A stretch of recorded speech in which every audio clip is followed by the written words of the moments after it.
Hello, everyone, and welcome to The Vortex, where lies and falsehoods are trapped and exposed. I'm Michael Voris. So a little less than a week ago, the filial correction was made public by a wide range of largely lay scholars, academicians, theologians, and the like.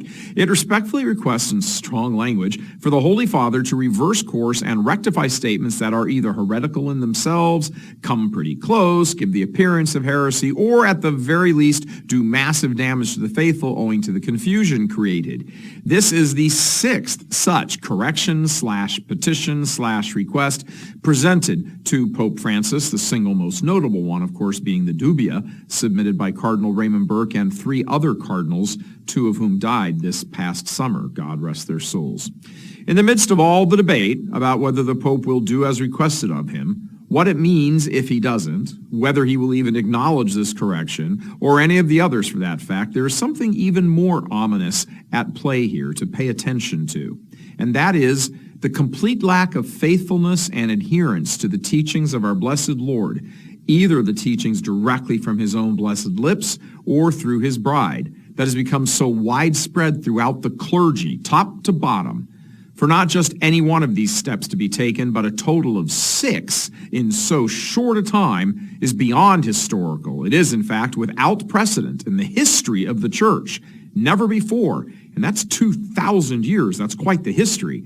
But let's talk about this, shall we, for a moment without all the noise of the specific issue of the Pope. It would be impossible for this situation to have developed at all had it not been for the rejection of the faith that has happened on so worldwide a scale by so many members of the hierarchy and the clergy. What we are witnessing is a situation where the abundance of Judases has come very clearly into the light. Catholics must now admit and look square in the face, hundreds, if not thousands of bishops who have fallen prey to the modernist heresy. This heresy was framed by Pope St. Pius X as, quote, the synthesis of all heresies, where all that has gone before is called into question, reinterpreted, analyzed to death, reframed, and recast so that almost nothing that went before is any longer recognizable. It has gone on for so long that there are very few with living memory of the Church before the theological madness seized hold and brought about not confusion, not just crisis, but actual chaos. What has been rejected in this insanity is reason, intellect. A distorted or false understanding of faith has been allowed to capture the castle, and it has been promulgated as the only viable and allowable understanding of the spiritual life. What is happening in Rome is nothing more than the logical conclusion of this cancer, which has been introduced into the minds of the faithful and advanced by wicked prelates who, whatever their motives, are nothing more than hirelings. And forget for a moment about all the Roman super drama, important as it is. Microcosms of that macro evil are played out 10,000 times a day in local churches throughout the Western world. From decades-long dissident theology being taught authoritatively at parishes and seminaries in the form of adult education and RCIA, to seminary formation, to grammar schools and high schools and Catholic colleges, and hundreds of thousands of errant or mindless homilies every Sunday feeding the cancer of reasonless faith. The Alpha program is one such local example of highlighting the faith without reason, promoted or allowed by scores of bishops whose successors will wonder why in 10 years they are closing the last of their parishes after the perpetrators of this warmed-over Protestant feelings theology have long since been judged by the chief shepherd. All the various, meaning thousands, all the various religion teachers in Catholic schools and youth ministries who know nothing about the faith, passing their nothingness on to the few remaining young minds left in the church. All the formators of those young men who form them faith without reason, will without intellect, heart without head. They give them all that nonsense. It's shoveled into these young minds, soon to be ordained, ensuring in a few years' time that the collapse will move from near to almost complete. For all the considerable noise surrounding Pope Francis and his allies in the Vatican, men around the Pope who want to introduce an entirely new phony Catholicism. It is curious that only when headlines screaming about formally correcting the Pope appear does anyone sit up and notice and start panicking.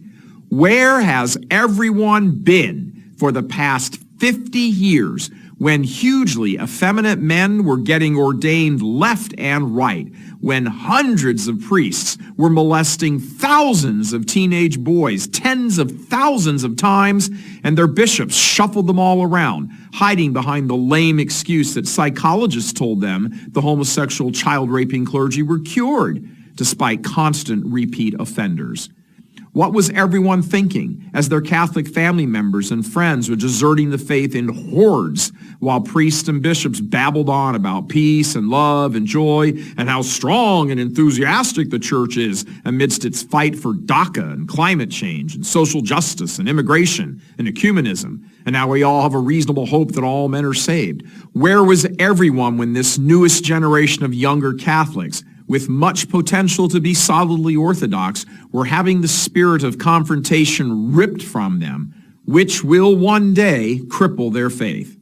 Where was everyone when the crisis of homosexuality being normalized throughout the church was in full swing for the past quarter century and counting, having now reached its highest point ever, and with the filthy waters still rising? Even today, there has been more official sanctioning of Father James Martin's evil than there has been rebuke from the shepherds. Yet so-called Catholic gay groups like Dignity and New Ways Ministry, both officially condemned by the church, have bishops applauding them and homosexuals clerics hiding behind their skirts in the name of mercy and bridge building. None of this was caused by the chaos in Rome. The chaos in Rome has been caused by it. Decades and decades of abuse of not just teenage altar boys, but of the liturgy and religious education and the devotional life, a complete and devastating betrayal and loss of faith not seen since that night in the Garden of Gethsemane. And amidst the epic failure and total loss of supernatural faith across the entire church, a global apostasy, what whimpering cry do we hear? Let's be more civil and polite. Typical, sissified, unmasculine response to a tragedy so enormous, so all-encompassing that there are no longer sufficient adjectives in the church's lexicon to describe it. It's all fine and good to go on and on about the Pope as he advances what an increasing number of voices in the church declare in unison to be not Catholic. But for all the confusion and rot and corruption, moral, theological, and financial, spewing out of Rome these days, the scene unfolding before the Catholic world is actually something much more ominous. One day, this Pope will no longer be Pope. If the current trend holds in the College of Cardinals, it is very likely that a like-minded man will assume the throne of Peter. And while it is never good to guess or speculate how God will direct history, it is prudent to prepare for as many reasonable possibilities as may exist and you can do. This is definitely one such possibility.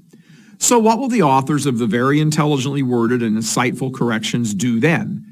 Wait a few months for some new confusing statement to be issued, bang the drum, and then cut and paste the current corrections, blast them out through social media again?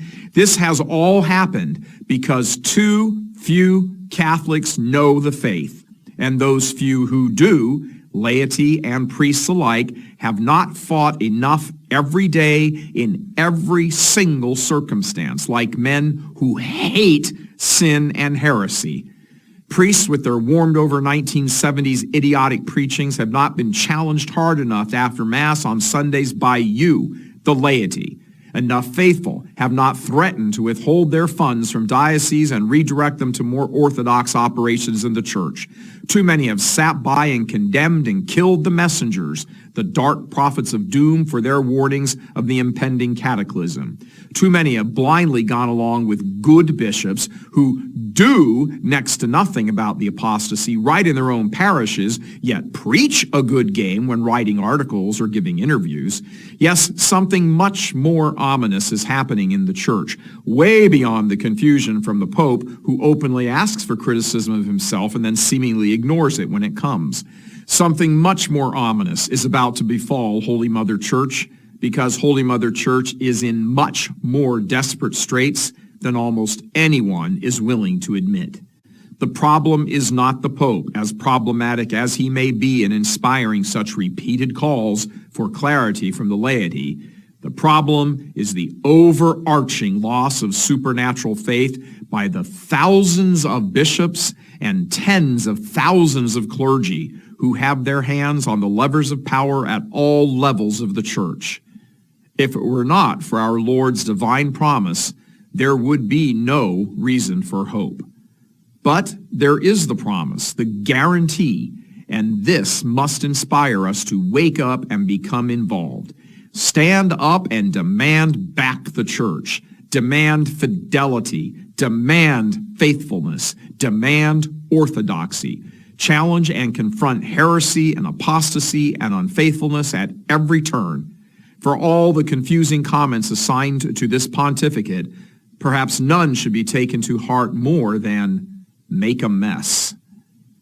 God love you. I'm Michael Voris.